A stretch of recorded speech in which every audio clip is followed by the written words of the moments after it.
US President-elect Donald Trump will not take office for the next 2 months, but he's already shaping US policy into major hotspots, that is Ukraine and Israel.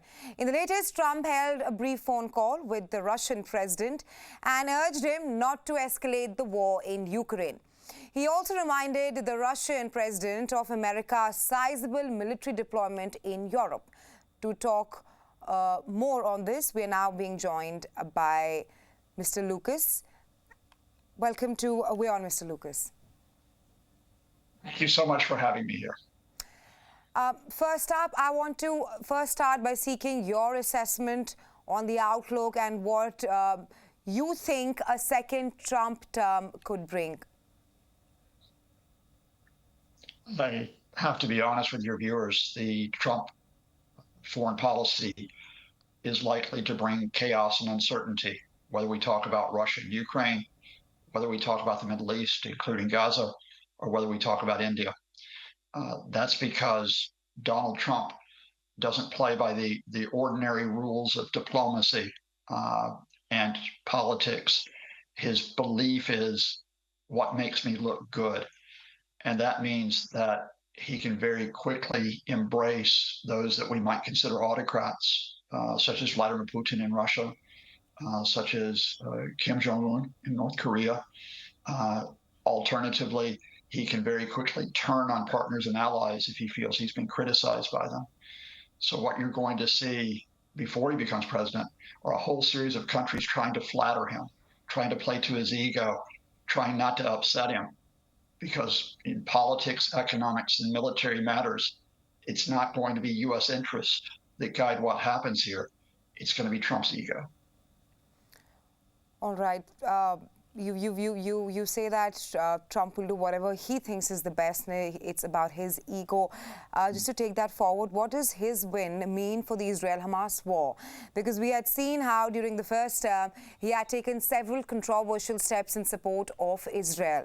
The question right now is that will Trump be able to end the war in West Asia?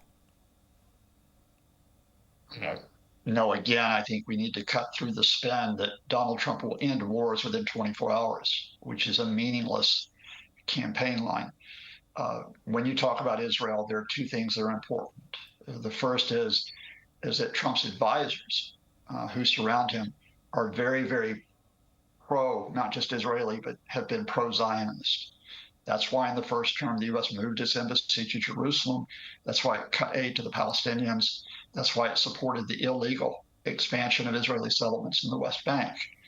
You know, the second point, which is very relevant for Israel's current mass killings in Gaza and in Lebanon, is that Trump really likes the Israeli leader, Benjamin Netanyahu.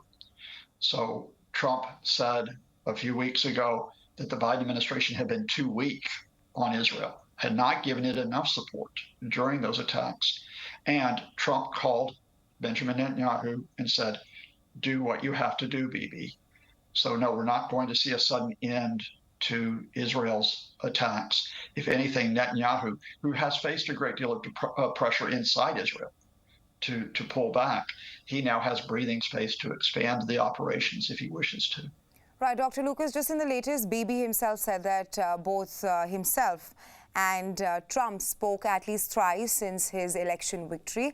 And he also outlined that both Bibi and Trump, they see eye to eye when it comes to the Iranian threat. Your assessment of that?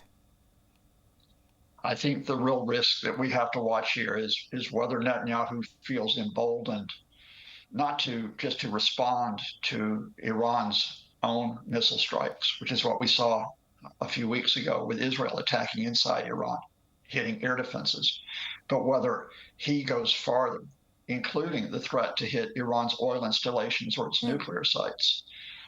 Now, he has been held back so far from doing that by people within his system, by the military, by intelligence services, and by the Biden administration.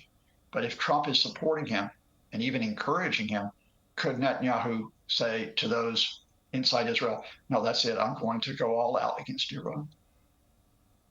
All right, talking about the Ukraine-Russia war, you must have read about Trump's Ukraine peace plan. These are according to the reports, and it has various subsects in it. One is an 800-mile buffer zone by the European and the UK troops, and a 2-decade freeze on Ukraine's NATO ambitions, basically a Ukraine neutrality that he wants. How do you see this proposal by Trump? Do you think that it is a viable path to peace or an appeasement that risks sacrificing European security? First, I think it's important to note this isn't Trump making these proposals. It's Trump's staff, and they're putting out different messages like I said, to reports. the media. You have, well, the Trump staff are saying this to the media. So some of them say, oh, perhaps we could have this buffer zone with Russia still continuing to hold more than a quarter of Ukraine, and Ukraine not joining NATO for 20 years. Some of them are talking about, European forces that could go into Ukraine as part of this.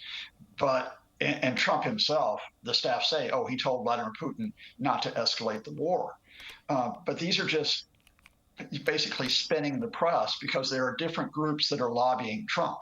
There are those who are lobbying him to cut aid to Ukraine, as he has said he would do. There are Republican congressmen who want to maintain the aid to Ukraine. And of course, Volodymyr Zelensky, the Ukrainian president, is trying to flatter Trump's ego as well. But even as all these messages come out, let me just point you to something that Donald Trump Jr. just put out a few hours ago, which is a message to Volodymyr Zelensky: in 38 days, the gravy train stops. In other words, Donald Trump's son blatantly has said, you get no more U.S. aid. So as I began this interview, we're talking about unpredictability and chaos. And even if Trump does not immediately hand over Ukraine to Russia's invasion, we're going to have this uncertainty. Right. Thank you so much, Professor Scott Lucas, for joining us on WION and sharing your insights with us on this topic. And that was Professor Scott Lucas. He's an international affairs expert and professor of U.S. and international politics at Clinton Institute, University College, Dublin. Thanks very much. Thank you.